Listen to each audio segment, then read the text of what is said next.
ലോകം മൂന്നാം ലോക മഹായുദ്ധത്തിലേക്ക് നീങ്ങുകയാണോ? മിഡിൽ ഈസ്റ്റ് ഇപ്പോൾ അതീവ ഗുരുതരമായ സംഘർഷത്തിലൂടെയാണ് കടന്നു പോകുന്നത്. അടുത്തിടെ ഇസ്രായേൽ ഒരു ഓപ്പറേഷനിലൂടെ ഹിസ്ബുള്ള തലവനെ കൊലപ്പെടുത്തിയിരുന്നു. അതിനുശേഷമാണ് കാര്യങ്ങൾ ഇന്നീ കാണുന്ന നിലയിലേക്ക് എത്തിയത്. ഇസ്രായേൽ ആക്രമണത്തിന് പകരമായി ഇറാൻ പ്രതികാരം ചെയ്യുമെന്ന് മുന്നറിയിപ്പ് നൽകുകയും ചെയ്തിരുന്നു. ഈ ഭീഷണി യാഥാർത്ഥ്യമാക്കിക്കൊണ്ട് ചൊവ്വാഴ്ച രാത്രി വൈകി ഇറാൻ ഇസ്രായേലിന് നേരെ നൂറുകണക്കിന് മിസൈലുകളാണ് തൊടുത്തുവിട്ടത്. ഈ ആക്രമണം മിഡിൽ ഈസ്റ്റിലെ സാഹചര്യത്തെ കൂടുതൽ സങ്കീർണമാക്കിയിരിക്കുകയാണ്. ഇരു രാജ്യങ്ങളും തമ്മിലുള്ള വർദ്ധിച്ചു വരുന്ന സംഘർഷം ഇസ്രായേലിലും ഇറാനിലും മാത്രമായി ഒതുങ്ങുന്നതല്ല. ഈ സംഘർഷം ഒരു തരത്തിലല്ലെങ്കിൽ മറ്റൊരു തരത്തിൽ ലോകത്തെ മുഴുവൻ ബാധിക്കുമെന്നുള്ള കാര്യവും ഉറപ്പാണ്. ഈ സംഘർഷങ്ങളുടെ പ്രതിഫലനങ്ങൾ സമൂഹ മാധ്യമങ്ങളിലും ദൃശ്യമാണ്. സമൂഹ മാധ്യമങ്ങളിൽ ഒരു വിഭാഗം ഇറാനൊപ്പം നിൽക്കുമ്പോൾ മറ്റൊരു വിഭാഗം സ്വാഭാവികമായി ഇസ്രായേലിനൊപ്പമാണ്. എന്നാൽ ചിലർ ഈ ലോകത്ത് ഇനിയൊരു യുദ്ധമുണ്ടായാൽ നേരിടേണ്ടി വരുന്ന സാഹചര്യങ്ങളെക്കുറിച്ചാണ് സംസാരിക്കുന്നത്. ചൊവ്വാഴ്ച രാത്രി 10 മണി 180-ലധികം ബാലിസ്റ്റിക് മിസൈലുകൾ ഇസ്രായേലിന് നേരെ തൊടുത്തുവിട്ട് ഇറാൻ പരിഭ്രാന്തി സൃഷ്ടിച്ച സമയമായിരുന്നു അത്. ഇസ്രായേലിലെ 10 ദശലക്ഷത്തിലധികം ആളുകൾക്ക് ബോംബ് ഷെൽട്ടറുകളിൽ അഭയം തേടേണ്ടി വന്നു. ഹിസ്ബുള്ള തലവൻ ഹസൻ നസ്രുള്ളയുടെയും ഇസ്മായിൽ ഹനിയുടെയും മരണത്തിന് പ്രതികാരം ചെയ്തതായി ഇറാൻ ആക്രമണത്തോടെ വ്യക്തമാക്കി. എന്നാൽ ഇറാൻ ഉദ്ദേശിച്ച രീതിയിൽ ആക്രമണം ലക്ഷ്യം കണ്ടോ? 180-ലധികം മിസൈലുകൾ തൊടുത്തുവിട്ടിട്ടും അതിൻ്റെ ആഘാതം എന്തുകൊണ്ട് ഭൂനിരപ്പിൽ ദൃശ്യമായില്ല എന്നുള്ളതാണ് ഇറാൻ്റെ ഉദ്ദേശം എന്താണെന്ന കാര്യത്തിൽ നയതന്ത്ര വിദഗ്ധരെ പോലും കുഴപ്പിക്കുന്നത്. ഇറാൻ ആക്രമണത്തിനിടെ ജെറുസലേമിൽ നിന്ന് ഇസ്രായേലിലെ ജോർദാൻ താഴ്വര വരെ സ്ഫോടന ശബ്ദം കേട്ടതായി ജനങ്ങൾ പറയുന്നുണ്ട്. ഇസ്രായേലിൻ്റെ വ്യോമ പ്രതിരോധ സംവിധാനം പൂർണ്ണമായും സജ്ജമാണെന്ന് ഇസ്രായേൽ സൈന്യം അറിയിച്ചിരുന്നു. അമേരിക്കയും ബ്രിട്ടനും ഇസ്രായേലിനെ പ്രതിരോധിക്കാനും ഇറാൻ്റെ മിസൈലുകൾ ആകാശത്ത് വച്ച് വെടിവെച്ച് നശിപ്പിക്കാൻ കഴിയുമെന്നും പ്രഖ്യാപിക്കുകയും ചെയ്തിരുന്നു. ഇറാൻ്റെ ആക്രമണങ്ങൾക്ക് ശേഷം ജെറുസലേമിന് സമീപമുള്ള രഹസ്യ ബങ്കറിൽ നെതന്യാഹുവിൻ്റെ നേതൃത്വത്തിൽ സുരക്ഷാ ക്യാബിനറ്റ് യോഗം ചേർന്നതായി വിവരമുണ്ട്. ഈ രാത്രിയിൽ ഇറാൻ വലിയ തെറ്റ് ചെയ്തുവെന്നും അതിന് മറുപടി പറയേണ്ടി വരുമെന്നും ഇസ്രായേൽ പ്രധാനമന്ത്രി നെതന്യാഹു മുന്നറിയിപ്പ് നൽകുകയും ചെയ്തിരുന്നു. ഇസ്രായേലിനെതിരായ ഇറാൻ്റെ ആക്രമണം സമ്പൂർണ്ണ പരാജയമാണെന്നാണ് നെതന്യാഹു പറഞ്ഞത്. ഇസ്രായേലിൻ്റെ വ്യോമ പ്രതിരോധ സംവിധാനം കാരണം ഇറാൻ്റെ ആക്രമണം പരാജയപ്പെട്ടുവെന്നും ഇസ്രായേൽ ആശ്വാസം കൊള്ളുന്നുണ്ട്. ഇറാൻ 181 മിസൈലുകൾ തൊടുത്തപ്പോൾ വലിയ നാശനഷ്ടങ്ങളൊന്നും ഉണ്ടായില്ല എന്നാണ് ബന്ധപ്പെട്ടവർ പറയുന്നത്. ഈ ആക്രമണത്തിൽ ഒരാൾ മാത്രം കൊല്ലപ്പെടുകയും ചിലർക്ക് പരിക്കേൽക്കുകയും ചെയ്തിട്ടുണ്ട്. എന്നാൽ ഇറാൻ എന്തുകൊണ്ട് ചെറിയ രീതിയിൽ ആക്രമണം നടത്തിയെന്നുള്ളതാണ് നയതന്ത്ര വിദഗ്ധരുടെ ചോദ്യം. ഇത്തരമൊരു സാഹചര്യത്തിൽ ഇറാൻ്റെ ഈ ആക്രമണം ഇസ്രായേലിന് മുന്നറിയിപ്പ് നൽകൽ മാത്രമായിരുന്നോ എന്നാണ് അവരുടെ സംശയം. ഈ ചോദ്യത്തിന് ഉത്തരം Iran chief of staff major general Mohammad ബഗേരിയുടെ പ്രസ്താവനയിൽ മറഞ്ഞിരിക്കുന്നുണ്ടെന്നാണ് നയതന്ത്ര വിദഗ്ധർ കരുതുന്നത്. ഈ ആക്രമണത്തിന് ഇസ്രായേൽ മറുപടി നൽകുക എന്നുള്ളതാണ് ഇറാൻ്റെ ലക്ഷ്യം. അങ്ങനെ മറുപടി നൽകിയാൽ ഇറാൻ ശക്തമായി രംഗത്തിറങ്ങുമെന്നും ഇസ്രായേലിൻ്റെ എല്ലാ അടിസ്ഥാന സൗകര്യങ്ങളും ലക്ഷ്യമിട്ട് ഇരട്ടി ശക്തിയോടെ ആക്രമിക്കുമെന്നുമാണ് മുഹമ്മദ് ബഗേരി പറയുന്നത്.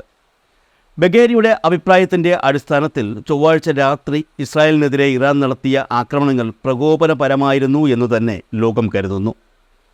ഇസ്രായേലിനെ ഇറാനെതിരെ രംഗത്തിറക്കുകയാണ് ഈ ആക്രമണത്തിൻ്റെ ലക്ഷ്യമെന്നും ഊഹിക്കപ്പെടുന്നു. മറ്റൊരു പ്രധാന വസ്തുത, ഇസ്രായേലിനെ ആക്രമിക്കാൻ ഇറാൻ ഉപയോഗിച്ച മിസൈലുകൾ ഇറാൻ തദ്ദേശീയമായി നിർമ്മിച്ച ഫത്താഖ് മിസൈലുകളാണ്. ഇറാൻ ആദ്യമായാണ് ഈ മിസൈലുകൾ ഉപയോഗിക്കുന്നത്. ഇത്തരമൊരു സാഹചര്യത്തിൽ ഈ മിസൈലുകളുടെ ഫയർ പവർ അധികമാകാതിരിക്കാൻ ഇറാൻ ശ്രദ്ധിച്ചിരുന്നു എന്നും വിദഗ്ധർ പറയുന്നുണ്ട്. അതുകൊണ്ട് തന്നെ ഈ മിസൈലുകൾക്ക് കാര്യമായ നാശം വരുത്താൻ കഴിഞ്ഞിട്ടില്ലെന്നും വിദഗ്ധർ ചൂണ്ടിക്കാണിക്കുന്നുമുണ്ട്. ഈ ഒരു പ്രത്യേക സാഹചര്യത്തിൽ ഉയരുന്ന മറ്റൊരു പ്രധാന ചോദ്യമുണ്ട്. ഇസ്രായേലും ഇറാനും ഒരു യുദ്ധത്തിലേക്ക് പ്രവേശിച്ചാൽ ആർക്കായിരിക്കും മേൽക്കൈ? ഈ 2 രാജ്യങ്ങളിൽ ആർക്കാണ് കൂടുതൽ സൈനിക ശക്തി? ഏറ്റവും പുതിയ കണക്കുകളനുസരിച്ച് ഇറാനിലെ ജനസംഖ്യ 8,67,00,000 അതേസമയം ഇസ്രായേലിലെ ജനസംഖ്യ 89,14,000. അടിയന്തരമായൊരു സൈനിക ഇടപെടൽ ആവശ്യമായി വന്നാൽ ഇറാന് 4 കോടിയിലധികം പേരെ ഉടനടി സൈന്യത്തിലേക്ക് റിക്രൂട്ട് ചെയ്യാൻ കഴിയും. അതേസമയം ഇസ്രായേലിന് 31 ലക്ഷം പേരെ മാത്രമേ റിക്രൂട്ട് ചെയ്യാൻ കഴിയുകയുള്ളൂ. ആയുധശക്തി എന്നതിലുപരി മനുഷ്യശക്തിയെക്കുറിച്ചാണ് ചോദ്യങ്ങൾ ഉയരുന്നതെങ്കിൽ ഇസ്രായേലിനെക്കാളും വളരെയധികം മുന്നിലാണ് ഇറാൻ എന്നുള്ളതാണ് യാഥാർത്ഥ്യം. ഇറാൻ്റെ സൈന്യത്തിൽ 5,70,50,000 സജീവ സൈനികരാണുള്ളത്.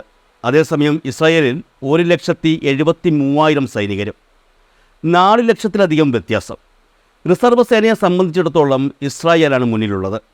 4,65,000 പേരുടെ റിസർവ് ഫോഴ്സാണ് ഇസ്രായേലിനുള്ളതെങ്കിൽ ഇറാന് 3,50,000 റിസർവ് സൈനികർ മാത്രമാണുള്ളത്. എന്നാൽ ഇറാനിൽ 90,000 പാരാമിലിറ്ററി സൈനികരുണ്ട്. ഇസ്രായേലിന് 8,000 പേർ മാത്രമാണ് പാരാമിലിറ്ററി ഫോഴ്സിലുള്ളത്. ഒരു രാജ്യത്തിൻ്റെ പ്രതിരോധ ബജറ്റിനെ അടിസ്ഥാനമാക്കിയായിരിക്കും ആ രാജ്യത്തിൻ്റെ സൈനിക ശക്തി കണക്കാക്കാൻ കഴിയുന്നത്. അങ്ങനെയാണെങ്കിൽ ഇവിടെ പ്രതിരോധ ബജറ്റിൻ്റെ കാര്യത്തിൽ മുന്നിൽ ഇസ്രായേലാണ്.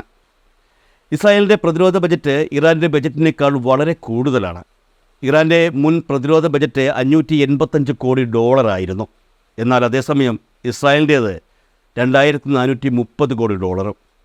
ഇരു രാജ്യത്തിൻ്റെയും ആകാശത്തിലെ സൈനിക ശക്തിയെക്കുറിച്ചുള്ള വിലയിരുത്തലിൽ മുന്നിൽ നിൽക്കുന്നത് ഇസ്രായേലാണ്. ഇസ്രായേലിന് 601 വിമാനങ്ങളുണ്ട്. അതേസമയം ഇറാന് 541 വിമാനങ്ങൾ മാത്രമാണുള്ളത്. 241 യുദ്ധവിമാനങ്ങൾ ഇസ്രായേലിനുള്ളപ്പോൾ ഇറാൻ്റെ പക്കലുള്ളത് 196 യുദ്ധവിമാനങ്ങൾ മാത്രമാണ്. വ്യോമാക്രമണം നടത്താൻ വേണ്ടി മാത്രം 32 യുദ്ധവിമാനങ്ങൾ ഇസ്രായേലിനുണ്ട്. ഇതേ ആവശ്യത്തിന് ഇറാൻ്റെ കൈവശമുള്ളത് 23 എണ്ണമാണ്. യാത്രാ വിമാനങ്ങളുടെ കാര്യത്തിൽ മുന്നിൽ നിൽക്കുന്നത് ഇറാനാണ്. 86 യാത്രാ വിമാനങ്ങൾ ഇറാനുണ്ട്. ഇസ്രായേലിന് 15 യാത്രാ വിമാനങ്ങൾ മാത്രമാണുള്ളത്. 183 പരിശീലന യുദ്ധവിമാനങ്ങൾ ഇസ്രായേലിൻ്റെ പക്കലുള്ളപ്പോൾ ഇറാനുള്ളത് 94 എണ്ണം മാത്രം. പ്രത്യേക ദൗത്യങ്ങൾ പൂർത്തിയാക്കാൻ ഇസ്രായേലിന് 23 വിമാനങ്ങളുണ്ട്. അതേ ആവശ്യത്തിന് ഇറാൻ്റെ പക്കലുള്ളത് 9 വിമാനങ്ങൾ മാത്രമാണ്. ഇസ്രായേലിനും ഇറാനും 126 വീതം ഹെലികോപ്റ്ററുകളുണ്ട്. ഹെലികോപ്റ്റർ എണ്ണത്തിൽ ഇരു രാജ്യങ്ങളും തുല്യത പാലിക്കുകയാണെങ്കിലും മുൻതൂക്കം ഇസ്രായേലിനാണ്. കാരണം 48 ആക്രമണ ഹെലികോപ്റ്ററുകളാണ് ഇസ്രായേലിന് സ്വന്തമായുള്ളത്. ഇറാൻ്റെ പക്കലുള്ളത് 12 എണ്ണം മാത്രം. അതേസമയം 4,071 ടാങ്കുകൾ ഇറാനുണ്ട്. ഇസ്രായേലിന് 2,200 ടാങ്കുകൾ മാത്രമാണുള്ളത്. 69,685 കവചിത വാഹനങ്ങൾ ഇറാനുള്ളപ്പോൾ ഇസ്രായേലിന് 56,290 കവചിത വാഹനങ്ങളാണുള്ളത്. സ്വയം ഓടിക്കുന്ന പീരങ്കികളുടെ കാര്യത്തിൽ ഇസ്രായേലാണ് മുന്നിൽ. 680 സ്വയം ഓടിക്കുന്ന പീരങ്കികളാണ് ഇസ്രായേലിനുള്ളത്. അതേസമയം 580 പീരങ്കികൾ മാത്രമാണ് ഇറാന് സ്വന്തമായുള്ളത്. കെട്ടിവലിക്കുന്ന പീരങ്കികൾ 2,050 എണ്ണം ഇറാനുണ്ട്. ഇസ്രായേലിനത് 300 എണ്ണം മാത്രമാണ്. 1,085 മൊബൈൽ റോക്കറ്റ് പ്രൊജക്ടറുകൾ ഇറാനുള്ളപ്പോൾ ഇസ്രായേലിന് 300 മൊബൈൽ റോക്കറ്റ് പ്രൊജക്ടറുകൾ മാത്രമാണുള്ളത്. നാവികശക്തിയുടെ കാര്യത്തിൽ ഇരു രാജ്യങ്ങളെയും താരതമ്യപ്പെടുത്തുമ്പോൾ മുൻതൂക്കം ഇറാനാണ്. ഇറാന് 101 കപ്പലുകളാണുള്ളത്. ഇസ്രായേലിന് 67 കപ്പലുകളും. രണ്ടു രാജ്യങ്ങൾക്കും വിമാനവാഹിനി കപ്പലുകളില്ല. ഇറാൻ്റെ കൈവശം 19 അന്തർവാഹിനികളുണ്ട്. ഇസ്രായേലിന് 5 അന്തർവാഹിനികൾ മാത്രമാണ് സ്വന്തമായുള്ളത്. 7 യുദ്ധക്കപ്പലുകൾ ഇറാനുള്ളപ്പോൾ ഇസ്രായേലിന് യുദ്ധക്കപ്പലുകളൊന്നുമില്ല. അതേസമയം ഇറാന് 3 ഇസ്രായേലിന് 7 കോർബെറ്റ് യുദ്ധക്കപ്പലുകൾ അഥവാ ചെറിയ യുദ്ധക്കപ്പലുകളുണ്ട്. ഇസ്രായേലിന് 45 പട്രോൾ ബോട്ടുകളുണ്ട്. ഇറാൻ്റെ കൈവശം പട്രോൾ ബോട്ടുകൾ 21 എണ്ണമാണുള്ളത്. ഇറാന് ആയുധങ്ങളുടെ കൂട്ടത്തിൽ മൈനുകളുണ്ട്. എന്നാൽ ഇസ്രായേലിന് അതില്ല. ഇറാനിൽ 2,23,000 കിലോമീറ്ററിലധികം റോഡുകളുണ്ട്. അതേസമയം ഇസ്രായേലിന് 19,555 കിലോമീറ്റർ നീളമുള്ള റോഡുകൾ മാത്രമാണുള്ളത്. വിസ്തൃതിയുടെ കാര്യത്തിൽ ഇറാനേക്കാൾ വളരെ ചെറുതാണ് ഇസ്രായേൽ. 16.48 ലക്ഷം ചതുരശ്ര കിലോമീറ്റർ ഇറാൻ വ്യാപിച്ച് കിടക്കുന്നു. ഇസ്രായേൽ 20,770 ചതുരശ്ര കിലോമീറ്റർ മാത്രമാണ്. വിവിധ രാജ്യങ്ങളുമായി ഇസ്രായേൽ അതിർത്തി പങ്കിടുന്നില്ല എന്നുള്ളതാണ് അവരുടെ പ്രത്യേകത. 273 കിലോമീറ്റർ തീരപ്രദേശം മാത്രമാണ് ഇസ്രായേലിനുള്ളത്. അതേസമയം ഇറാന് 2,440 കിലോമീറ്റർ തീരപ്രദേശവുമുണ്ട്.